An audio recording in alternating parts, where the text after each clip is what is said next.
ተመልሰን ተገናኝተናል። የቅዳሜ ጨዋታ የእንግዳ ፕሮግራም ሁለተኛውን ክፍል እንሆ።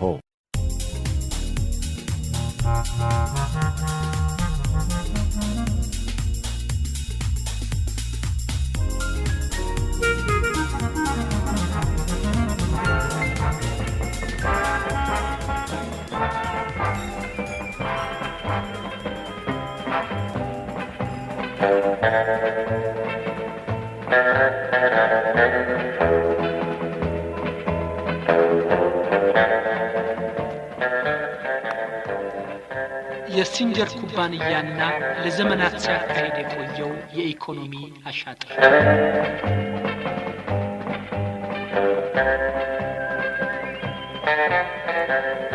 ከ80 ዓመታት በላይ በኢትዮጵያ የቆዩ የውጭ ሀገር የንግድ ኩባንያዎች ለማግኘት ቢቸግርም የሲንጀር ኩባንያ ግን በኢትዮጵያ ውስጥ ያንኑ የሚያህል ዓመታት ያሳለፈ የውጭ ሀገር የንግድ ድርጅት ነው። ሲንጀር ኩባንያ በኢትዮጵያ ውስጥ 80 ዓመትም ኖረ ከዛ በላይ ኢትዮጵያ ውስጥ 10 እና 20 ዓመታት ያህል እንኳን በኢትዮጵያ ውስጥ ከኖሩ አንዳንድ የውጭ ሀገር የንግድ ድርጅቶች ጋር የሚወዳደር አፈሯ ላይ የሚቀር ቋሚ ንብረት የለውም። ይህንን ሁሉ ዓመታት ሲኖር ሲንጀር አንድ እንኳን ለድርጅቱ ስራ ማስኬጃ የሚሆን የሰራው ቤት እንኳን የለም።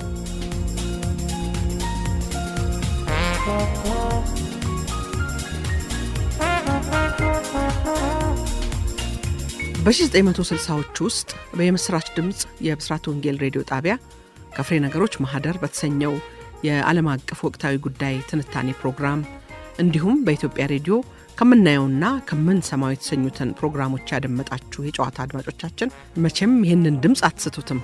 በድምጽ ላላወቃችሁ አድማጮች ደግሞ ይሄ ዳርዳርታ የዛሬውን እንግዳችንን ለማስተዋወቅ ነውና አሁን የዛሬውን እንግዳችንን እናስተዋውቃችሁ። እንግዳችን ዶክተር ንጉሴ ተፈራ ይባላሉ።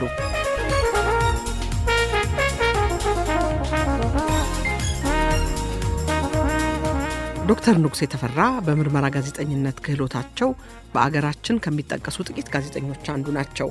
በሙያቸው በሬዲዮ ጋዜጠኝነት፣ በፖለቲካል ሳይንስ በአዲስ አበባ ዩኒቨርሲቲ፣ በመቀጠልም በጋዜጠኝነትና በኮሚኒኬሽን ስታዲስ በእንግሊዝ አገር በካርዲፍና በዌልስ ዩኒቨርሲቲዎች ማስተርስና ፒኤችዲ አግኝተዋል። በተጨማሪም በስነ ህዝብ ጉዳይና በጤና ትምህርት ስርጭት ጉዳይ ተጨማሪ ትምህርቶችን ተከታትለዋል። በስራቸው በኩል ደግሞ በሬዲዮ ጋዜጠኝነት እንዲሁም የኢትዮጵያ ጋዜጠኞች ማህበር ፕሬዝዳንት፣ የብሔራዊ የስነ ህዝብ ፖሊሲ አርቃቂ ኮሚሽን ሊቀመንበር እንዲሁም የብሔራዊ የስነ ህዝብ ጉዳይ ጽህፈት ቤት ኃላፊ፣ በምክትል ሚኒስትርነት ማዕረግ በጠቅላይ ሚኒስትር ቢሮ የውጭ ግንኙነት የፍትህና መረጃ ቢሮ ኃላፊ ሆነው እንዲሁም ላለፉት 13 ዓመታት በአሜሪካ ዋና መስሪያ ቤቱን ያደረገው የፒኤምሲ ወይም ፖፑሌሽን ሚዲያ ኮሚኒኬሽን የኢትዮጵያ ቅርንጫፍ ተጠሪ ሆነው እየሰሩ ነው። በዚህ መስሪያ ቤት ከሙያቸው ብዙም ሳይርቁ በጤናና የስነ ህዝብ ጉዳይ ማህበራዊ ለውጥ ለማምጣት በሚያካሂዱት የተለያዩ የሚዲያ እንቅስቃሴዎች ይታወቃሉ። የሚመሩት ድርጅት በሬዲዮ ድራማ የቀን ቅኝት፣ በህትመት በኩል 10 ያህል የተለያዩ የሀገራችንን ወጣት ደራሲያንን ድርሰቶች የያዙ መጽሐፍትንና እንዲሁም አለኝታ የሚል መጽሔት በድርጅታቸው ያሳትማሉ። የተከበራችሁ አድማጮቻችን እንደ ሁልጊዜውም ከኛ ጋር የረፍት ቀናችሁን ስታሳልፉ ደስ ይለናል። ለእናንተም በያላችሁበት ቦታ መልካም የረፍት ቀን ይሁንላችሁ። ሸገር የእናንተ ነው።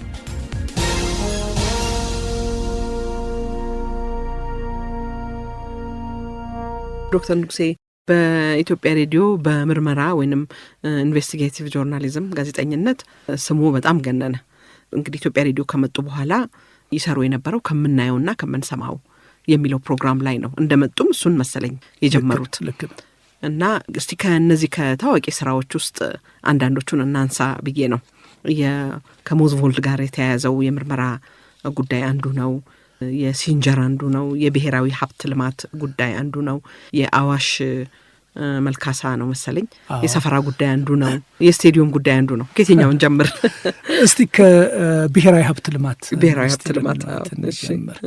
እንግዲህ ያን ጊዜ ታስታውሻለሽ ወይዘሮ መዓዛ ደርግ የጸጉር ቤት ሳይቀር እንደሚባለው ያልወረሰው ነገር አለ። እውነት ነው። በዛን ጊዜ የነበሩ ሆቴሎች፣ ፋብሪካዎች፣ ሰፋፊ የግል እርሻዎች፣ ትምህርት ቤቶች፣ ትርፍ ቤቶች እነኚህን ሁሉ እንዲያስተዳድር የተቋቋመ አንድ መስሪያ ቤት ነው። የብሔራዊ ሀብት ልማት ሚኒስቴር የሚል ነው። እንግዲህ ደርግ ደግሞ ከፖለቲካ ውሳኔ የተነሳ እነኚህን ሁሉ በሚወርስበት ጊዜ ቀድሞ እነኚህን እንዴት አስተዳድራለህ የሚል ጥናት የተደረገ አንድም አልነበረም። ስለዚህ ቶታሊ ኬዮቲክ ሆነ። ከንጉሱ ቢሮና ከጠቅላይ ሚኒስትሩ ቤት ካለ መጽሐፍ ከተወረሰ መጽሐፍት ጀምሮ ሁሉም እንደፈለገው በያለበት የሚደበላለቀ ሆነ። አንዳንድ ቤቶች የልዑላን መሳፍንት ቤቶች ንብረታቸው ሁሉ ተወርሰዋል። ሳህናቸው፣ ብረት ድስታቸው ሁሉ ነው አብሮ ከጠቅላይ ሚኒስትሩ ቤት ከተሰበሰቡ መጽሐፍት ጋር አብሮ ነው የተደበላለቀው እና እንደዚህ አይነት አናርኪክ የሆነ ጥናት ያልተደረገበት ሁኔታ ነበር። ይሄ በእውነት ለትችትም ለጥናትም ለምርምርም እጅግ የሚረዳ ነበር እና ይሄንን ስራ በምሰራበት ጊዜ በእውነት ከዛ በኔ ፕሮግራም አንድ ነገር ማድረግ ይቻላል ብለው የገመቱ በጣም የተከማሩ ከውጭ ሀገር የሚመጡ ሰዎች አንድ ጊዜ ኢትዮጵያ ሬዲዮ ተሰብስበው መጡ እና 4-5 የሚሆኑና ታሪኩን አጫወቱኝ፣ መረጃዎችን ሰጡኝ። ትልቅ ዘረፋ እየተካሄደ ያለ ሁኔታ ነው። የሀገር ሀብት ተወርሷል ተብሎ እየወደመ ነው። ፋብሪካዎች በፖለቲካም በሌላም አመለካከትም እየተቃጠሉ ነው እና አንድ ነገር ማድረግ ያስፈልጋል የሚል ተመጣ። ከ6 ወር የበለጠ ጥናት ነበረ ያደረግነው። በእውነት እንደው ለዚህ ለኢንቨስቲጌቲቭ መቼም ጆርናሊዝም ትልቁ ነገር ዶኪሜንት የሚሰጡሽና የሚጠቁሙሽ ሰዎች ናቸው እና አንዳንድ ጊዜ በጣም አደንቃለሁ። የጽዳት ሰራተኞች፣ ዘበኞች ሳይቀሩ አቤቱታና መረጃ ይዘውልኝ ይመጡ ነበር እዛ በምሰራበት ጊዜ እና ወደዚህ ወደ ብሔራዊ ሀብት ልማት እንምጣ። በዚህ አቅጣጫ ያንን ጥናት ካደረግን በኋላ ከሌሎቹ ሰዎች ጋር ፕሮግራሙን ሰርቼ በዛ አካባቢ ካሉ ሰዎች አንዱ በእውነት እንደው እማረሳው ሌሎችን በማስተባበር የረዳኝ አንዱ አቶ ገበየሁ አየለ ነው። ገበየሁ ደራሲ ገበየሁ አየለ እና እሱ በዛ አቅጣጫ በብሔራዊ ሀብት ልማት ጋር በተያያዘው ላይ ከመንግስት በነበረው ስራ ላይ የነበረ ስለሆነ ከብዙዎች ጋር የበለጠ እንድገናኝ የረዳኝ አንዱ እሱ ነበር። አልረሳውም። እነኚህን መረጃዎች ከያዝን በኋላ የእነኚህን ሰዎች ጥሩ የሆነ ፕሮግራም ሰራን። ከመተላለፉ በፊት ወደ ፖለቲካና ማስታወቂያ ወደ ነበረው ኮሚቴ ተላከ። ኮሎኔል አስራት ከአቅሜ በላይ ነው በሚል ወደ ሊቀመንበሩ ጋር ተላከ። እኔ የምሰራቸው ተለምደው ነበር። አንዳንዶቹ ፕሮግራሞች ሊቀመንበር መንግስቱ ጋር ደርሰው ይደመጣሉ። እኔ ቴፕ ይዤ እንዲያውም በቋሚነት ማስታወቂያ ከመተላለፉ በፊት አንዳንዶቹ ሴንሲቲቭ የሚሆንበት ጊዜ እንዲያውም ይሄ ከመሆኑ የተነሳ አንድ ራሱን የቻለ ቴፕ በየቀኑ እኔ ቴፕ በመኪና እየተሸከምኩ እንዳልሄድ አንድ ቋሚ የሆነ ቴፕ ከኢትዮጵያ ሬዲዮ ወጥቶ እዛ እንዲቀመጥ ተደረገ። ይሄ እንግዲህ ማጫወቻውን ማለት ነው። እኔ አሁን እንትኑ ብቻ ነው ይሄንን ሪል ቴፕ ብቻ አንጠልጥዬ ነው አሁን የሚሄደው እና በኋላ እንዲያውም ማስታወቂያ ሚኒስቴርን በመለቅበት ጊዜ ከተጠየቁበት አንዱ አንተ ወደ ሊቀመንበሩ ቢሮ የወሰድከው ቴፕ አልተመለሰም የሚል ነበር እና እዛ ሄደ፣ ተደመጠ፣ አንዳንድ ምርመራዎች ተደረጉ። በኋላ በጣም ማረሳው ነገር ምንድን ነው? ውሳኔ ተወሰነበት። ያ መስሪያ ቤቱ የኔ ቴፕ ከመሰማቱ አስቀድሞ ውሳኔው እንዲሰጥ ተባለ እና ወደ በሰዎቹ ላይ እርምጃ ተወሰደ ይላል። አንዳንዶች ከብዝበዛና ከምን ጋር የተያዘ ሰዎች ተገልለው እንዲጠየቁ ተደረገ። ምንም የሞት የምን የሆነ ነገር የለም። ግን ብዙዎች መነሳት ያለባቸው በሙሉ ከኃላፊነታቸው እንደነሱ ተደረገ። እነኚህ ልክ እዛ ላይ ብዙ የተማሩ ሰዎች የሰጡት ሀሳብ ስለነበረ ልክ ያንን ተከትሎ በተጠናው ጥናት መሰረት የኔ ፕሮግራም ሀሳብ ይዞ የቀረበ የነበረ በመሆኑ እነኛን ፕሮግራሞች በተከተለ ሁኔታ የተለያዩ መስሪያ ቤቶች የቱሪዝም ኮሚሽን አለ አይደለ፣ የምን ኮርፖሬሽን የምን እየተባለ የኪራይ ቤቶች የተለያዩ ሁሉም እየተከፋፈሉ በየሁኔታቸውና እንትን ሊደረግ የፖሊሲ ውሳኔ ተደረገ። እነኚህ መስሪያ ቤቶች ከነበረ ሁኔታና አስጨናቂ ሁኔታ የተለያዩ የመንግስት እርሻ ለብቻ ሆነ፣ የፍራፍሬ ኮርፖሬ የሚለው ሁሉ ተለየ። ከዛ በኋላ የተሻለ በእርግጥ በዛ በኋላ ብዙ ጥናት ይጠይቃል። ግን አንዱ እሱ ነው። በእውነት ትልቅ የመጀመሪያው ትልቅ የፖሊሲ ውሳኔና እርምጃ የተወሰነበት አንዱ ይሄ ነው። አንድ ጊዜ አቶ ማረጉን በጻፈው ጽሁፍ ላይ ይህንን ጠቅሶት ነበር። ሁለተኛው የሞዝቮልድ ታሪክ ነው። የሞዝቮልድ ታሪክ መቼም በጣም አይነተኛ የሆነ ክላሲካል የሆነ ታሪክ ነው እና እዚህም ላይ በእውነት ትልቁን ክሬዲት መውሰድ ያለባቸው ይህንን ጥቆማ የሰጡኝ ሰዎች ጭምር ናቸው። እና ትልቁ ሞዝቮልድ ሲሰራ የነበረው ነገር ምንድን ነው ብለሽ ብትጠይቅኝ፣ ሞዝቮልድ በሀገራችን ውስጥ በጣም የታወቁ እቃዎችን የሚያስመጣ ነው። የቤት ውስጥ እቃዎችን የሚያስመጣ ነው። እዚህ ደግሞ የሞዝቮልድ ኩባንያ እንጨት፣ ሶፋ ምናምን የሚሰራበት አለ። እነሱ ሁሉ ከውጭ እንደተሰሩ ተደርገው ነው እዚህ በሽያጭ ላይ የሚቀርቡት። ግን ከውጭ የሚያመጣውን እቃ ምን ያደርጋል? ለምሳሌ ከጃፓን እቃዎች ያስመጣል እንበልና ፍሪጅ ወይም ደግሞ ለአንዳንድ ጊዜ እንደ ኤክስሬ ማሽን ለተለያዩ እንትኖች ያስመጣል። በሚያስመጣበት ጊዜ የዛ የኤክስሬ ማሽን ዋጋ 100,000 አሜሪካን ብር ነው እንበል። ለዛ ለካምፓኒው ደብዳቤ፣ እነኚህ ደብዳቤዎች በሙሉ ነው ተሰብስበው በእጅ የገቡት። ለዛ ኃላፊው ነው የሚጽፈው። የበላይ የሆነ የኖርዌጂያን ተወላጅ ደብዳቤ በሚጽፍበት ጊዜ ጃፓን ለሚገኘው ካምፓኒ ይሄ 100,000 የሚያወጣውን እቃ ኢንቮይሱን በምትልኩበት ጊዜ 160,000 የአሜሪካን ብላችሁ ጻፉበት። እቃው ከመጣና ከኢትዮጵያ ገንዘቡ ከወጣ በኋላ በትክክለኛ ዋጋውና ለእኛ ከፍ በተደረገው 60,000 ብሩን እንግሊዝ ሀገር በሚገኘው በርክሌ ባንክ አስቀምጡልን የሚል ነው። እንግዲህ ዘመኑን ሙሉ እንዲህ ሲያደርጉ ቆይተዋል። ደግሞ ሞዝቮልድ ብዙ ለሆስፒታሎች፣ ለተለያየ መንግስት ተቋማት ሁሉም ብዙ ነገር ያስመጣል። ስለዚህ ይሄ ኦቨር ኢንቮይሲንግ የተለመደ ነው። ዛሬም ብዙ ቦታ ዛሬ ደግሞ አንደር ኢንቮይሲንግ አለ። አንደር ኢምፖርት በምታደርጊበት ጊዜ፣ ወደ ሀገር በምታስገቢበት ጊዜ የዛኛው ኦቨር ኢንቮይሲንግ ነበረ የሚያስደርጉት። አንዱ ይሄ ነው። ሌላው እዚህ ሀገር ፋብሪካ አለው። ብዙውን ገንዘብ በፈለገው መንገድ ሊያወጣ አይችልም አንዳንድ ጊዜ በውጭ ምንዛሪ። ስለዚህ ሌላ መንገድ አላቸው እነሱ ሜካኒዝም የቀየሱት። ወደ ኢትዮጵያ ከኖርዌይ ከሌሎች ሀገሮች የሚመጣ ኔትወርክ አበጅተው የሚመጣ ቱሪስት ሁሉ የአይሮፕላን ትኬቱን ከዚህ ይልኩለታል። ደርሶ መልሶ ገንዘብ ማስወጫ እነሱ የአይሮፕላን ትኬቱን ከዛ የተወሰነ ገንዘብ ይቆርጡላቸውና ባንካቸው ውስጥ ያስገባሉ። ይሄ ብቻ አይደለም። ኢትዮጵያ ውስጥ መጥተው ሆቴል የሚቀመጡበትን ማን ነው የሚከፍልላቸው? ሞዝቮልድ ነው የሚከፍልላቸው። ገንዘቡን እዛ ውጪ ያስቀምጣል። እዚህ ሾፒንግ የሚያደርጉበትን ማን ነው የሚከፍልላቸው? ሞዝቮልድ ነው። እና እነኚህን ሁኔታዎች በተመለከተ በጣም ዝርዝር የሆኑ ብዙ መረጃዎች ነው። ውስጥ አዋቂ የሆነ ሰው ነው። በእውነት ውስጥ አዋቂ የሆኑ ሰዎች ናቸው እነኚህን የጠቆሙን። እነኚህ ሁኔታዎች ከተጠኑ በኋላ ከዛ ድርጅት ጋር የተያያዘ ብዙ ጥቅም የሚያገኙ ሰዎች ነበሩ እና ያን ጊዜ የሰራተ አሁን ምንም አይደለም፣ ግን ልንገርሽ ያን ጊዜ ሰዎች 1900 ብር ያገኙን። ያን ጊዜ የሚኒስትሮች ደሞዝ ኢትዮጵያ ውስጥ 1200 ብር ነበር። 1900 ብር ማግኘት ማለት አንዱ የህዝብ ደህንነት ምርመራ እንዳለው እኔ ያንን ስጠይቃቸው ሲነግሩኝ የተወለዱበት ዓመትን ነው የሚነግሩኝ ብዬ ነበር ብሎ ያለኝን አስታውሳለሁ። 100 አለቃ ሰርጹ የሚባል እንግዲህ ኢንተርቪው ሲያደርግ ሞዝቮልድ ኢንተርቪው በዚህ በተፈጠረው ሁኔታ ብዙ ሰዎችን ያነጋግር ነበረ እና ደሞዝህ ስንት ነው ሲለው 1940 ብር ነው ሲለው እኔ የጠየቅኩህ ደሞዝህን ነው እንጂ የተወለድክበትን ዓመተ ምህረት አይደለም። ያን ጊዜ 1940 ብር ማለት የዛሬ 36 እና 37 ዓመት ለማመን የሚያስቸግር ደሞዝ ነው እና በዚህ ሁኔታ በጣም ከውጭም በጥቅም የተያያዙ ስለነበሩ ፕሮግራሙን እናስተላልፋለን ብለን ለህዝብ ከገለጽን በኋላ ታገደ።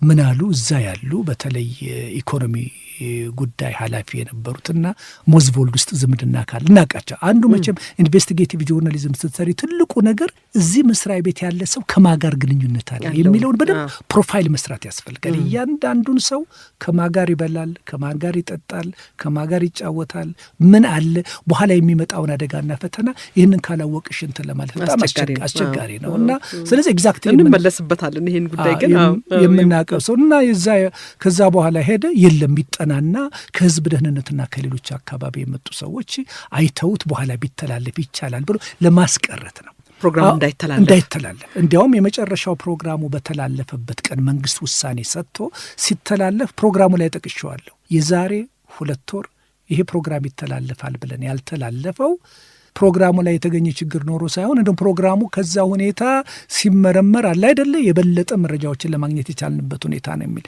ሌላ አንድ አስደናቂ ነገር ይሆናል። ፕሮግራሙ እንደገና ዛሬ በሚተላለፍበት ዕለት ጠዋት በጣም የጨነቃቸው የመንግስት ባለስልጣኖች ነበሩ፣ የደርግ አባላት የነበሩ። ያን ጊዜ የለውጥ ሐዋርያ የነበረ ሻለቃ ተካልኝ በኋላ ጀነራል የሆነ ተካልኝ ባልቻ ነበር። በጣም ድንቅ ሰው ነው በእውነት እኔ የምወደው ሰው ነው እና ፕሮግራሞቹ ሁሉ በዛ ሁኔታ እንዲተላለፉ የሚፈልግ ነው እና ብዙ ሰዎች ይህንን ፕሮግራም እንዳይተላለፍ ምን ያህል ጋንጋፕ እንዳደረጉ ያውቃል እና ያን ጊዜ ከወዲያ ይደወልና አንድ የምናጣራው ነገር ስላለ ፕሮግራሙ ይምጣ ይላል። ከሊቀመንበሩ ቢሮ ዛሬ ይሄ ፕሮግራም ይተላለፍ ተብሎ ምልክት ተደርጎበት ተልኳል።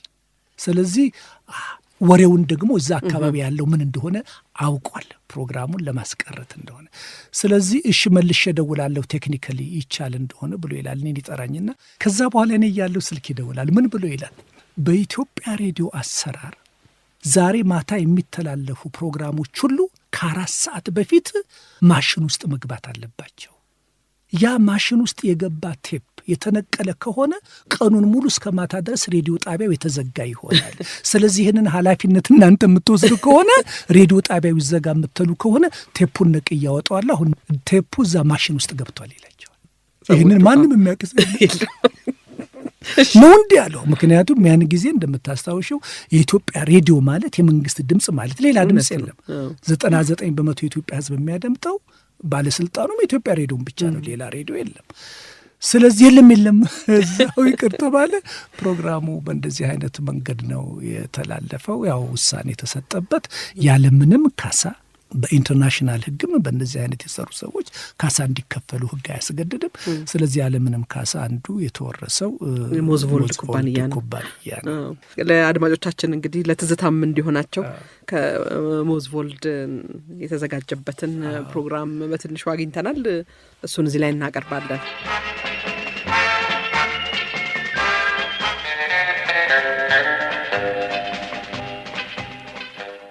የሞዝቮልድ ኩባንያ የኢኮኖሚ አሻጥር።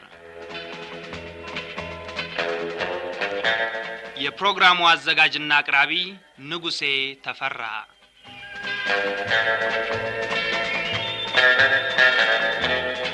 የሞዝቮልድ ኩባንያ ሌብነትና የኢኮኖሚ አሻጥር ታሪክ ድንገት የተደረገ ወይም ባለፉት 2 ዓመታት ብቻ ሲደረግ የቆየ አይደለም።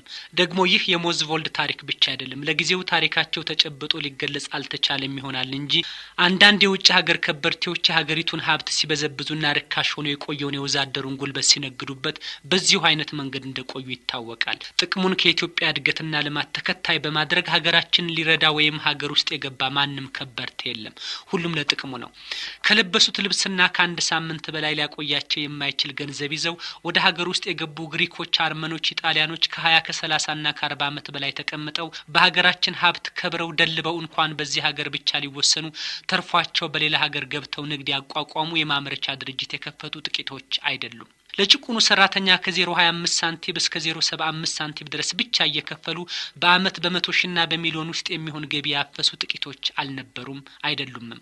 የሚሰሩት የግፍ የበደል ደግሞ ህዝቡን ባልሆነ ዋጋ በዝብዘው የሰራተኛውን ጉልበት ሸቅጠውበት ሀገሪቷን አድፋፍተው ትርፋቸውን ከዋናቸው ጋራ እየያዙ ወደ ውጭ ሲልኩና ሲያወጡ መቆየታቸው ነው። ይህን በማድረግ ከቆዩት የተሸፋፈነ ስም ይዘው ሞዝቮልድ አንዱ ነው። ሌሎችም ብዙዎች ሞልተዋል። ይህ የሌብነት ስራ በተለያዩ አቅጣጫዎች ገንዘብ የማስወጣቱና የብዝበዛው ታሪክ ከየካቲት 67 ዓመተ ምህረት ጀምሮ በጣም እየተባባሰ ሄዷል። ያወር የማምረቻ የማከፋፈያ ድርጅቶች፣ ኢንሹራንሶችና ባንኮች ከግል ወደ መንግስትነት የተዘዋወሩበት ጊዜ ነበረ። ያን ጊዜ ወደ ህዝብ ሀብትነት ያልተዘዋወሩ ናሽናላይዝድ ያልሆኑ እንደ ሞዝቮልድ የመሰሉ የውጭ ሀገር የንግድ ድርጅቶች አስመጭና ላኪዎች ነበሩ።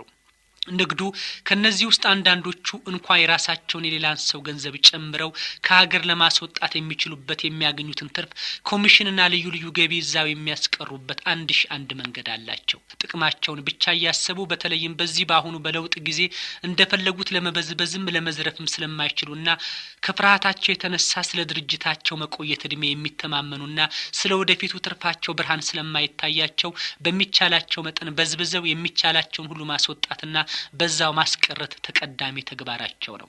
አሁን ለእነሱ የሩጫ ጊዜ ነው። የዚህ ፕሮግራም አዘጋጅ በቅርቡ ባገኛቸውና ከተረዳው አንዳንድ ተጨባጭ ገንዘብ ማስወጣትና ማሸሽ ታሪክ ብዙዎች ይጠቀሙበታል ተብሎ የሚታመን 2 የተለመዱ መንገዶች እንዳሉ ያውቃል። ለምሳሌ በሀገራችን ወደ ውጭ ሀገር ቆዳም ሆነ ሌላ መሰል ነገሮችን በመላክ የታወቁት ሞኖፖላይዝ አድርገው የሀገሪቱን የመላክ ስራ የያዙት በዝባዥነታቸው ጨርሶ የማያጠራጥር አንዳንድ የውጭ ሀገር የንግድ ድርጅቶች አሉ። እነዚህ ድርጅቶች ወደ ሀገር ውስጥም ብዙ እቃዎችን ያስመጣሉ፣ ያከፋፍላሉ፣ በቀጥታም ይነግዳሉ። ቆዳውን የላኩበት ሀገር የገዛው ከበርቴ እስከዚህም ከፍ ያለ መስሎ በማይታይ ዋጋ እንደሸጡለት አድርገው ሰነድ ያሳያሉ። ማንኛውም የውጭ ድርጅቶች ቢሆኑ የተወሰነውን ዋጋ ብቻ የሚያሳይ ወይም ትንሽ በሳንቲም ደረጃ ከፍ የሚልና ወይም ወደ ውጭ የሸጡበት ዋጋ ብቻ ዝቅተኛ መሆኑን የሚያሳይ ሰነድ እንጂ ከፍተኛ ትርፍ አግኝተው በጥሩ ዋጋ መሸጣቸውን አያሳዩ። ከውጭ የላኩትን የገዛቸውን ግለሰብ ወይም ድርጅት ጠቅላላውን የገዛሁት በዚህ ዋጋ ነው በልና ሰነዱን ላክልን፣ እኛም ለባንክ ያንኑ እናሳያለን። ከዛ በላይ በዋጋ ስም የላክነውን ትርፍ ገንዘብ በዚህ ሀገር ባለው ከሌ በተባለው ባንክ ውስጥ በዚህ ቁጥር ጨምርልን፣ ገንዘቡን እንዳስገባህልን ወዲያውኑ ይህንን የሚገልጸውን ክሬዲት ኖትስ የማረጋገጫ ወረቀት በአድራሻችን ላክልን ይሉታል። ባንክን እያታለሉ ይህን የሚሰሩ 1-2 ተብሎ የሚያበቃ አይደለም። ሌላው አይነት ሌብነት ደግሞ ከውጭ ሀገር ዕቃ ወደ ኢትዮጵያ ሲያስመጡ ዕቃውን የሚልክላቸውን ድርጅት ዋጋውን በትንሹ በ10 እና በ20% አሳድጋችሁ የዋጋ ሰነድ ላኩልን፣ እኛም የተባለውን ገንዘብ በባንክ በኩል አስወጥተን እንልክላችኋለን፣ ሲደርሳችሁ ከዋጋው በላይ የተጨመረውን ገንዘብ ቀንሳችሁ እዛ በሚገኘው ባንክ በቁጥራችን አስገቡልን የሚል ነው። ይህንንም በማስረጃ ለማረጋገጥ ይቻላል። ትርፍ ገንዘብ ጨምረው የሚያስወጡት አንሶ የመጣው ዕቃ ዋጋው ከፍ ብሎ የወጣ ስለሆነ እንደገና የሁለተኛና ሶስተኛ ትርፍ ያገኙበታል። እነኚህ መንገዶች ሞዝቮልድ ለብዙ ጊዜ ተክኖ የቆየባቸው ናቸው።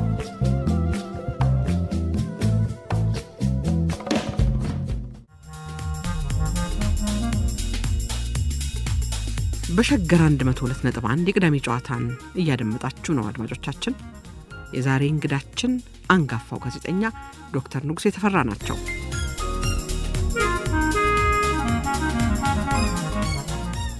ሌላው የሲንጀር ነው። የሲንጀር አለ፣ የቬሊሳሪዮ አለ። እንግዲህ ብዙ ነው እኮ 1-2-3 ላጫውት። እሺ፣ አንዱ የሲንጀር ነው። የሲንጀርም የኦቨር ኢንቮይሲንግ ጉዳይ ነው። በእውነት እዚህም ላይ እነኛን ሁሉ መረጃዎች አውጥተው የሰጡን ሰዎች በኋላ ፕሮግራሙ እንኳን ከተላለፈ በኋላ 1/10 ከስራ ተባረዋል። ማንም ሊረዳቸው አልቻለም። እነኚህ ሲንጀር መስሪያ ቤት የሚሰሩ የነበሩት ሰዎች እና የሲንጀር መስሪያ ቤት የሚሰሩ ሰዎችና ደግሞ እነሱ ያላቸው ኮኔክሽን ከበላይ ደግሞ ከሞዝቮልድም የጠነከረ ነው። በጣም ያንን ፕሮፋይል አንቺ አጣቂው ይሆናል። ግን የባለቤቱና የነበሩት ሰዎች ከመንግስት ባለስልጣን ጋር በጣም በዝምድና በምንም የተያዘ ስለሆነ በጣም አስቸጋሪ የሆነ ሁኔታ ነው። ግን መረጃው በጣም ግልጽ ነው። መንግስት ልክ የሞዝቮልድን እንዳደረገው የኦዲተርስ እዛ ጠርቶ ከንግድ ሚኒስቴር ከህዝብ ደህንነት ሰዎች አድርጎ እነኚሁ ኦቨር ኢንቮይስ ሬዲዮ እሱ ብቻ አይደለም የሚያስደንቀው። ልክ እንደ ሞዝቮልድ የኦቨር ኢንቮይስ የማድረግ ብቻ ሳይሆን ትልቁ ነገር በማስታወቂያ ሚኒስቴር ስም ያኔ ቴሌቪዥን ሲገባ ትልቁ ናሽናልና የሲንጀር ቴሌቪዥን ነበር በኢትዮጵያ የሚታወቅ እና ያን ጊዜ እነ ሶኒ እነምን አልነበረም እና የቴሌቪዥን ሁኔታ። ስለዚህ ያንን ቴሌቪዥን በሚገባበት ጊዜ 50 ብር እንዲሰበስብ ደረሰኝ ከማስታወቂያ ሚኒስቴር ወስዶ እንዲሰበስብ ስልጣኑ የተሰጠው ለሲንጀር ነው ነበር 50 ብር የሚሰበስብ ከቴሌቪዥኑ ኪራዩን ነው እንግዲህ የኪራዩን 50 ብር ያመት ክፍያውን በየአመቱ ይሰበስባል ማለት ሳይሆን ቴሌቪዥን ስትገዢ የሚከፈል 50 ብር አለ ቀረጥ ለማስታወቂያ ሚኒስቴር ተብሎ እሱ ነው የሚሰበስበው። 1 ፓድ ነው 2 ፓድ ከመውሰዱ በስተቀረ ቁጥሩ እጅግ ሰፊ የሆነ ማተሚያ ቤት ሄዶ አሳትሞ ከ10 ዓመት በላይ በማስታወቂያ ሚኒስቴር ስም ደረሰኝ ሰርቶ ማስታወቂያ ሚኒስቴር በሚል ገንዘብ ይሰበስብ የነበረው ሲንጀሪት ነበር። ለማመን በኋላ ነው ብዙዎች የደነገጡት። ያንን ሁሉ ሲያዩስ ምን ያህል እንደታተመ አይታወቅም። ሲታይ ለስንት ጊዜ እንደተጠቀመበት አንዳንዱ ቁጥሩ የተለያየ ነው። በኋላ ነው የተገኘው በየመጋዘኑ ብዙ ቦታ የተቀመጠ እና ይህንን ያደረገ ትልቅ ደባ ሲፈጸምበት የነበረ ነው። ይህም ተመረመረና ተወረሰ። በእውነት ከሲንጀር ጋር በህይወቴ የማረሳው በሰዎች ላይ 10 ሰዓት ብቻ የቀረው የሞት አደጋ ነበር። በርሶ ላይ በዳይ ላይ አይደለም በጠቆሙት ላይ ምንድነው የሆነው? አንድ ቀን ቢሮዬ ቁጭ ብያለሁኝና 1-2 ሴቶች ሲንጀር የሚሰሩ ሌላም ደግሞ አቶ መለስ ነው እንደዚህ የሚባል ሰው ቢሮ ይመጣል። ለአንተ እኮ መረጃውን የሰጡት ሰዎች ሁሉ በኢሃፓና እንትን በኢሶን በምን ሰበብ ተብሎ ሊገደሉ እስር ቤት ገብተዋል ይሉኛል። ምን እነማ እነ መሬሳ ወይሳ እነ ተረጨ ካሳ እነ ስዩም ተፈራ እንዲያውም መሬሳ ባለቤቱ ማብራት አስራለች ብለው ይሉኛል። ምን አገናኘው ይሄ? የት ነው የታሰሩት? ከዊንጌት ትምህርት ቤት ጀርባ ታስታውሽ እንደሆነ የቀይ ሽብር በከፍተኛ ደረጃ ላይ የተያዙ የሚባሉ ሰዎች ይያዙና የመጨረሻ ከመሞታቸው በፊት የሚያልፉት በዛ ነበር። የመጨረሻ የቀረ ጥያቄ ካለ እዛ ነው የሚጠየቁትና ጧት ተገለው በያለበት ይጣላሉ። እንደዚህ ነበር በደርግ ጊዜ ይደረግ የነበረው። ከፍተኛ 25 ከወንጌት ጀርባ እዛ ነው ያሉት አሉ። እዛ ሄድኩኝ። ሲሄድ ያጋጣሚ የማቀው ሰው አገኘው። ደርግ ምርመራ ውስጥ ይሰራ የነበረው ከውጭ የማቀው 10 አለቃ ጌታቸው እንደዚህ የሚባል ሰው አገኘውኝ። ለምን መጣህ አለኝ። እንደዚህ አይነት ሰው እንዴ እነኚህ እኮ ያለቀላቸው ናቸው እኮ እነኚህ እኮ በበላይ አካል እኮ የተረጋገጠ እኮ ያለቀ ነው እኮ በነገ ቀን ነው እኮ እርምጃ ተወስዶባቸው የሚጣሉ ይለኛል። ምን አይ እኔ ሌላ ምርመራ ነው የመጣሁት፣ ነገር ግን ኃላፊውን ምክትል መቶ አለቃውን ላገናኝሃልና ሰውየው አያቀኝም፣ ጓድ ንጉሴ ይባላል፣ እንዲህ ፕሮግራም የሚሰራ ነው፣ አታውቀውም ወይ ምናምን ብሎ አስተዋወቀኝ። እሱም ረጋ ብሎ ተቀበለኝ እና ምን ነው ምን ልርዳህ አለኝ። ስለ እነኚህ ሰዎች ለማወቅ ፈልጌ ነው አልኩት። አይ እነኚህ እኮ በበላይ አካል ውሳኔ ተሰጥቶ እኛ እርምጃ ወስደን ነገ ሌሊት ላይ የተለያየ ቦታ ለአንተ ነው የምንነግረው የተለያየ ቦታ እንድንጥላቸው የተወሰነ ነው። በጣም የሚያሳዝን ታሪክ ነበር። ከዛ እዛ ሆኜ ስልክ እንድደውል፣ ያኔ ሞባይል የለም፣ ስልክ እንድደውል ፍቀድልኝ አልኩት። ያን ጊዜ የደርጉ የማስታወቂያ ጉዳይ ታምራት ፈረደ ነበረ፣ እሱ ነው የሚወስነው። እና ለታምራት ደወልኩለት እና ምንድን ነው የምታወራው አለኝ። እንደዚህ አይነት ሁኔታ ሆኗል፣ እንደዚህ ያደረጉ አዎ በዚህ ሰበብ ነው የተባለው። ነገር ግን እነኚህ ሰዎች ተጣርተው የሚገደሉም ከሆነ ይጣሩ እንጂ በምንም አይነት ከዚህ ጋር የተያያዘ እንደዚህ ሊሆን አይችልም ብዬ ነገርኩ። ደግሞ እነማን ላኳቸው ብዬ ያንን ምክትል 10 አለቃውን ጌታቸውን ጠየቁት። የላኳቸውን ሰዎች ሲነግረኝ እነሱ ናቸው፣ ዘመዶቻቸው ናቸው በስልጣን ላይ የነበሩ ኃላፊዎች ያንን ያደረጉት። እና ከዛ በኋላ ምርመራው እንዲደረግ ሞከረ። ነገር ግን እዛ የደርጉ የደህንነት ክፍል ኃላፊ በዛ ጊዜ የነበሩት ሰው የለም የእነሱ ነገር ያለቀ ነገር ነው፣ የአወናባጅ ጋዜጠኛ ነው እዛ ሄዶ ችግር የሚፈጥረው ብለው በኋላ ነው ታምራት የምነግረኝ። ኋላ ሊቀመንበሩ ጋር ሄዶ እንደዚህ አይነት ሁኔታ ነው ንጉሴ ይሄ ነገር ይበጣራት አለበት ብሎኛልና እንደው በእርሱ በኩል ትእዛዝ ካልተሰጠ እርምጃ የሚወስኑ እሱ አምርሮ ነው የነገረኝ፣ እውነተኛ ነው ብሎኛል። እና እንደዛ ከሆነ ይጣራ እነማን ናቸው ብለው ምልክት ይዙና ሲያበቃ እኛው እዛ ሆነን ሌሎች ሰዎች ይመጡና ሲያበቃ ለሰውየው ይነገረዋል፣ እንዲጣራ የሚል ውሳኔ ይመጣል፣ ያድራሉ። በማግስቱ ነገሮቹ ሌላ ጋር ተወስዶ በሚጣሩበት ጊዜ ፍጹም ውሸት ነው፣ ፍጹም ውሸት ነው። እንዲያውም አስታውሳለሁኝ ያ ምክትል መቶ አለቃው በሱ እጅ በሐሰት ምክንያት እነኚህ ሰዎች እንዲሞቱ በመምጣታቸው በጣም አዝኖና ተበሳጭቶ ስለነበረ ይጠይቁኝ በሚል ለእያንዳንዳቸው ወረቀት ጽፏል አይደለ? እንዲህ በሐሰተኛ ጓዶች በስህተት እንዲገደሉ መጥተው ነገር ግን በአንዳንድ ተቆርቋሪ ጓዶች ጥቆማና እንትን ሊድኑ ችለዋል የሚል ወረቀት የጻፈውን አስታውሳለሁ። ሲፈቱ ነው እንግዲህ ሲፈቱ በኋላ እንዲለቀቁ ተባለ። በዚሁ ምክንያት እሱ በእውነት እንግዲህ ጥቆማ ማድረግ ምን ያህል አደጋ ላይ እኔ እንደውም አንድ ጥያቄ ሁሉ ይዤ ነበረና እነኚህ የሚጠቁሙ ሰዎችስ ችግር ደርሶባቸዋል ወይ የሚል ይሄንን አንድ እንደ ምሳሌ መውሰድ እንችላለንና ከስራ የተባረሩ ብዙዎች ናቸው። አንዱ በእውነት አሁን ከሞዝቮልድ ጋራ በኋላ በኃላፊነት የነበረ ብዙውን መረጃ የሰጠን ሰው ለድሬዳዋ ስራ ይጠሩትና ሲያበቃ ወደ 25 እንዲያውም አሁን ከምርመራ ከዚህ ከደርግ ምርመራ ከታተመው ጽሁፍ ላይ አንድ ቦታ ላይ እንደተመለከትኩት እንዴት እንደሞታ አላውቅም ነበር እና እዛ ለስራ ተጠርቶ ለኃላፊነት ነው እዛ ሄዶ ከነኛ ከ15 ሰዎች ጋር አብሮ ተገሎ ነው እዛው የተቀበሩ። ከዚህ ጋር የተያዘም ሊሆን ይችላል። ምክንያቱም ብዙ ሰዎች ሲፈልጓቸው ነበርና አንዱም ከዚህ የተነሳ ሰግቶ የአጋጣሚ ሚስቱም የተባበሩት መንግስታት እድል ስራ አግኝታ ከኢሲ ወደዛ ሄደች። ሀገር ለቆ ስራውን ትቶ ቤቱን ሸጦ መውጣት ነበረበት ከዚህና ሌሎችም እንደዚህ አይነት አደገኛ ነው። በጣም አደገኛ በጣም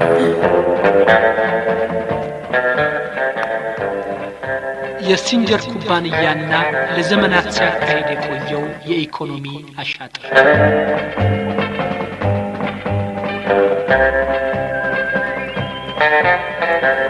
ከ80 ዓመታት በላይ በኢትዮጵያ የቆዩ የውጭ ሀገር የንግድ ኩባንያዎች ለማግኘት ቢቸግርም የሲንጀር ኩባንያ ግን በኢትዮጵያ ውስጥ ያንኑ የሚያህል ዓመታት ያሳለፈ የውጭ ሀገር የንግድ ድርጅት ነው።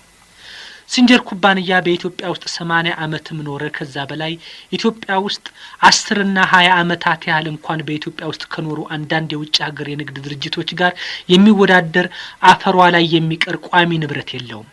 ይህንን ሁሉ ዓመታት ሲኖር ሲንጀር አንድ እንኳን ለድርጅቱ ስራ ማስኬጃ የሚሆን የሰራው ቤት እንኳን የለም። ምንም እንኳን በትክክለኛው በእቃ ዋጋ ላይ ለተጨማሪ ትርፍ እየጨመሩ ከኢትዮጵያ ውጪ የሚያስወጡ በሐቅ ሳይሆን በሌብነት ዋጋ እየጨመሩ ህዝብንና መንግስትን አታለብ ያልሆነ ትርፍ እያከማቹ በውስጥና በውጭ ሆነው የሚቀባበሉ ብዙ የውጭ ሀገር ኩባንያዎች በኢትዮጵያ ውስጥ መኖራቸው ቢታወቅም ለዛሬው ሙሉ ዝርዝር ታሪኩን ለማቅረብ የምንሻው የሲንጀርን የስፌት መሳሪያ ኩባንያን ታሪክ ነው።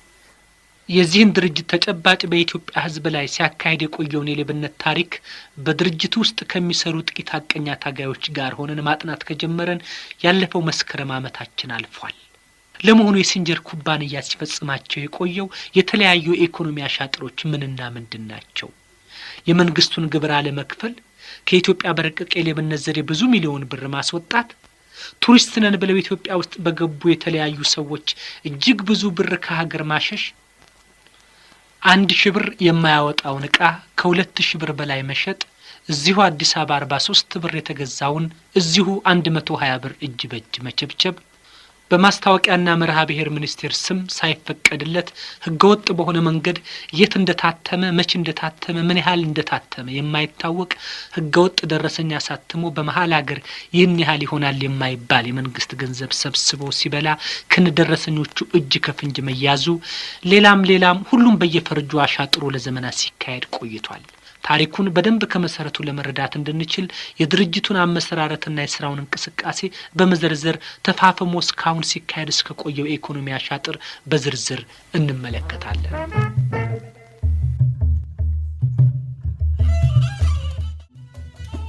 ሌሎቹን ደግሞ እናንሳ። የስቴዲየሙን ወደ መጨረሻ እናድርገውና የአዋሽ የዚህ አፋሩ ጉዳይ ምንድን ነው የሆነው? በጣም የሚያስገርም ነው እና የአፋር ህዝብ ቃሉ ነው የአፋር ህዝብ የከብት ጭራ ተከትሎ መሄዱን አቆመ በሚል ለ2-3 ሳምንት የኢትዮጵያ ሚዲያ ሙሉ ከቨሬጅ ይሰጥ ነበር አስታውሳለሁ። ለዚህ ደግሞ የሚረዳ ሀላይ ደጊ የሚባል ቦታ አለ ካሚባራ ፊት ለፊቱ በጣም ሰፊ የሆነ ድሮ ለኮንሴሽን ለእርሻ አለ አይደለ ተመቻችቶ ውሃ ገብቶበት የተቀመጠ የአይንሽ ማረፊያ የሌለው ትልቅ ሜዳ አለ አዋሽ ላይ። ይሄ አላይደግ የሚባለው አሁንም አለ ምንም የተሰራበት አይደለም። እና እዛ አላይደግ ላይ ሰፍረዋል የሚል በቴሌቪዥን ይታያል።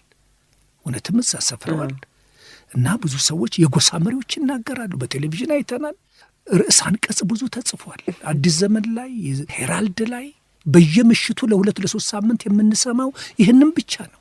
በኋላ አንድ ቀን ቢሮ ቁጭ ብለን እንዲሁ ስናወራ አሊ ኡመር የሚባል የአፋር ፕሮግራም የሚያዘጋጅ ጎበዝ ነበረ።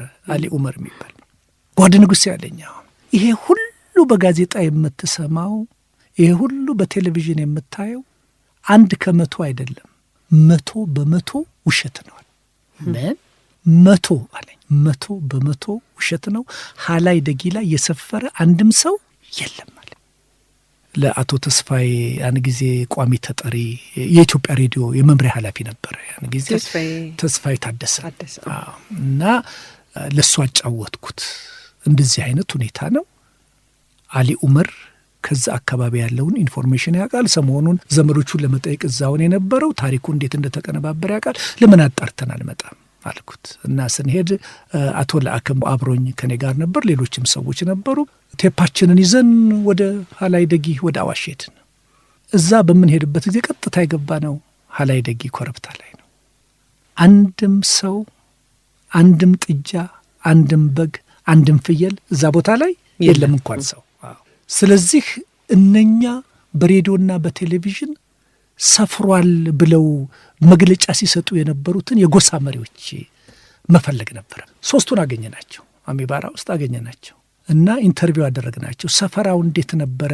እንዴት አልቆ ነው አሁን ወዴት ሄዱ ብለን ጠየቅናቸው። በቴፕ እኮ ነው ምንም። እናንተ ደግሞ ከአዲስ አበባ አይደለም የመጣችሁት አሉ። የመንግስትን መመሪያ አታቆሙ ያሉ። ምንድነው የመንግስት መመሪያ አልናቸው። እኛ የተባልነው ለእያንዳንዳችን እንደሰማችሁ ለጎሳ መሪዎች 400 ብር ተሰጥቶ በእናንተ ስር ያሉትን ለ1 ሳምንት ብቻ አሚባራ ላይ መጥተው ፎቶግራፍ እንዲነሱ ለኤግዚቢሽን እንዲደረግ መንግስት አዟል ተብሎ ይህንን እቃችሁን ከአንድ ቦታ ወደ አንድ ቦታ የሚያንቀሳቀስ ደግሞ 20-30 መኪና እኛ እናመጣላቸዋለን ብለው መኪና አምጥተው እቃችንን ጫንን፣ ከብቶቻችንን በፊት አስቀድመን ነዳን። እዛ አንድ 10 ቀን ተቀመጥን። እንደገና ገንዘብ ሰጡን። ከዛ በኋላ በዝነኛው መኪናዎች መጥተው እቃዎቹ ተመለሰ። ይሄው ነው። ይህ በመንግስት ትእዛዝ ነው። ምንድን ነው የምታወሩት? የመንግስት ትእዛዝ ነው የፈጸምነው ይሉት። እንደገና ይሄ ብቻ አይደለም። በዛ አካባቢ ያሉ የመንግስት እርሻ ከሰፈራው ጋር የሚሰሩ የመንግስት እርሻ ኃላፊዎችን አገኘናቸው። በጣም የሚደንቀኝ ቴፕ ይዘናል እና ይሄ እንዴት ሆነ ስንላቸው ቴፕ ያዝንም አልመሰላቸውም። ሲናገሩ ምንድን ነው እኛ እኮ ደብዳቤ ብርቱ ምስጢር ተብሎ ተጽፎልን ከአዋሽ ሸለቆ በእንደዚህ አይነት መንገድ እንድታደርጉ ብለን እኛ እኮ የሚያሸልመን ነው በትክክለኛ መንገድ ለሚዲያውም ለሁሉም አድርጉ የተባለውን በመንግስት አስፈጽመን ነው የጨርስ ነው። ምንድን ነው አሁን በዛው መሰረት በተግባባ ነው መሰረት ሰዎቹን መልሰናቸዋል። ይህን ያስፈጸሙ ሰዎች ይሄንን ቴፕ በሙሉ ቀርተን ይዘን መጣንና ስንመጣ ለአቶ ተስፋዬ ያጫወትኩት እኔም ለአከም ገባንና አቶ ተስፋዬ እንደዚህ ነው ሁኔታው አልኩት። ያንን ቴፕ ሰዎቹን ሲሰማ ምን ለማለት ይቻላል? ያሰፈሩት ሰዎች፣ ህዝቡን ወክለው የተናገሩት ሰዎች፣ ሁሉም ሊናገሩ የሚገባቸውን ሰዎች ሁሉ ሪኮርድ አድርገናቸዋል። ስለዚህ ነገ መቼም ሁላችንም እንታነቃለን። ግን ንጉሴ በዚሁ ሁኔታ ይሰራ ብላችሁ የምትሉ ከሆነ ንጉሴ ስራና እንግዲህ ፕሮግራሙን እንየዋለ። ፕሮግራሙን ሰራሁት፣ አደመጠው። በጣም ለብዙ ጊዜ አሰበ። እስቲ የተወሰነ ደቂቃ ስጡኝ ከራሴ ጋር ልማከር አለ። በመጨረሻ ምንም ልናደርግ አንችልም አለን። ያ ፕሮግራም በዛ ማታ እንዲተላለፍ ተደቀነ። የሚያስገርመው ነገር ያን ዕለት ማታ በቴክኒክ ምክንያት የኢትዮጵያ ቴሌቪዥን አልነበረም። ስለዚህ የኢትዮጵያ ሕዝብ ሊቀመንበሩም ሚኒስትሮችም ሁሉም የሚያደምጡት ማንን ነው? ሬዲዮ ነው። ኢትዮጵያ ሬዲዮ ደግሞ ይዞ የቀረበው ማን ነው? ከምናየውና ከምንሰማው የሃላይ ደጊ የሰፈራ ውሸት የሚል ርዕስ ይዞ የወጣ ፕሮግራም ነው። ያ ፕሮግራም ከተሰማ በኋላ ሊቀመንበሩ ሌሊቱን ነው ቴፑን ከሬዲዮ ያስወሰዱት። ጠዋትን የዛ ሲሄድ ወታደሮች ነበሩ። ወደ ደርግ ጽሕፈት ቤት ትፈልጋለህ ተብዬ ተወሰድኩኝ። እዛ ስደርስ አቶ ተስፋዬ ከኔ ቀድሞ እዛ ቁጭ ብሎ አገኘሁት እና ልክ ስገባ በእውነት ከማውቃቸው ሰዎች አንዱ አቶ ሽመልስም ነበሩ። ሌሎችም ሚኒስትሮች ምኖች ሁሉ እዛ ተሰብስበዋል። ሁሉም ተጠርተዋል፣ ብዙዎቹ ተጠርተዋልና እነሱ እዛ ቁጭ ብለው ገና ግቡ ከመባላቸው በፊት እኔን ጓድ ንጉሴ ነው ሊቀመንበር መንግስቱ ጠሩኝ እና ወደ ቢሮአቸው ገባሁ። ይሄ ማታ ያሰማኸው ጉዳይ እውነት ካልሆነ የመጨረሻ እርምጃ በአንተ ላይ የሚያስወስድ መሆኑን ታውቀዋለህ ያሉኝ። ጓድ ሊቀመንበር ይሄ እኮ እኔ የእነኝህን የሰዎች ድምፅና ታሪኩን ገልጬ የሰዎቹን ድምፅ እያስገባሁ ነው ያደረጉት። እነኚህ ሰዎች ያንተ ድምፅ ነው የእነሱ ድምፅ ነው? አልገባኝም አለ። እንዴ የእነሱ ድምፅ ነው። እንደገና ያንን ቴፕ እነኛ ሁሉ ሰዎች ባሉበት እንደገና ተሰማ። እዚሁ ቁጭ ብለህ ጠብቃለህ። እኔ እዛ ቁጭ አልኩኝ። ወደ 5 ሰዓት እንደዚህ ገደማ ላይ ሲሆን በሄሊኮፕተር ሰዎችን ይዘው ወደ ሃላይ ደጊ ሄዱ። ሃላይ ደጊ ሲሄዱ ምንም ሰው የለም። የጎሳ መሪዎችን የሚመለከታቸውን ሁሉ አነጋግረው መጡ። ሲመጡ ጠሩኝ። እኔ እዛ ቁጭ ብዬ አብጥጬ አለ አይደል ሞቴን እጠብቃለሁና በጣም የሚያስጨንቅ የሚያሳስብ ነው። ከዛ በኋላ ደግሞ በዛ የሚያልፉ ደግሞ የደርግ ኃላፊዎች ደግሞ እኔ ለሀገሬ አንተ ብለህ ከምትል እኔ ለሶማሌ ብለህ ለምን አትሰራም ይሉኛል አንዳንዶቹ። እና ሁሉ ይገላምጠኛል፣ ሁሉ ያፈጥብኛል። አንዳንዱ ሰድቦኝ ይሄዳል። እዛ ቁጭ ብዬ ይህንን እየጠጣው ነው የቆየሁት እና በቃ ቆርጫለሁ። እንደው ለቤተሰቦቼ ለባለቤቴ ስልክ የምደውልበት እንደው ከመሰናበቴ በፊት የሚል ነው እንጂ ምንም እድናለሁ የሚል እንደው ሀሳብም አልነበረኝም። እና ከባድ ነው እና በጣም አስጨናቂ ጊዜ ነበርና እንደተመለሱ ጠሩኝ። ነገሩ እውነት ነው። ነገር ግን እዛ ያስቀመጥናቸው ሰዎች እንዲህ ሀገርን ጉዳይ የሚመለከት አህዮች እዛ ተቀምጠው እንደዚህ አይነቱ ሲተላለፍ ሊቆጣጠሩ አለመቻላቸው ነው። ሌላው ነገር እንዲህ ያደረጉትን እኛ የምናደር፣ አንተ ግን ለወደፊቱ ተጠንቀቅ፣ አሁን አምልጠሃል፣ ውጣ ከዚህ አሉኝ። እና አንተ ከባድ ነው። በጣም ከባድ ነው።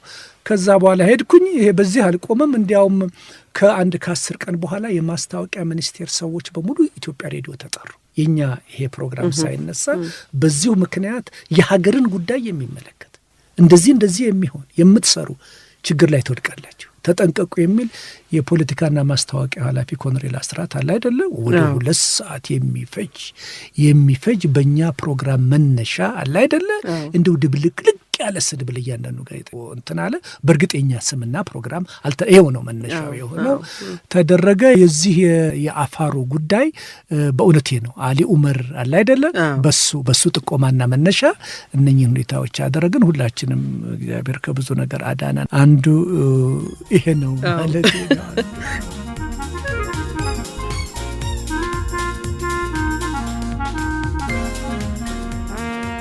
የተከበራችሁ አድማጮቻችን ጣቢያው ሸገር 102.1 ዝግጅቱ የቅዳሜ ጨዋታ ነው። በዛሬው ቅዳሜ ጨዋታ እንግዳችን በምርመራ ጋዜጠኝነት ክህሎታቸው በሀገራችን ስማቸው ከሚጠቀሱት መካከል አንዱ ከሆኑት ዶክተር ንጉሴ ተፈራ ጋር የተደረገው ጨዋታ የመጀመሪያው ሳምንት እዚህ ላይ ያበቃል። ሳምንት ስንገናኝ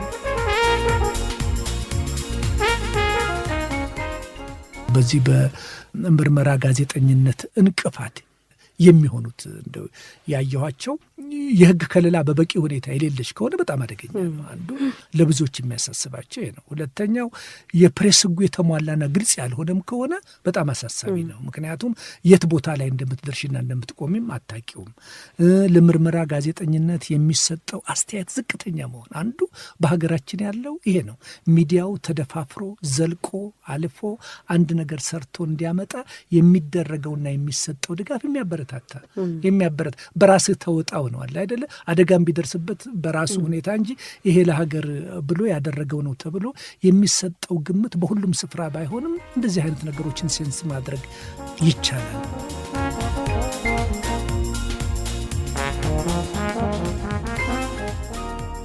ይህንንና ሌሎችንም የዶክተር ንጉሴ ተፈራን ጨዋታ ታደምጣላችሁ። አሁንም የምንሰማበተው ይህን ሙዚቃ በመጋበዝ ነው። ሸገር 102.1 የእናንተው ሬዲዮ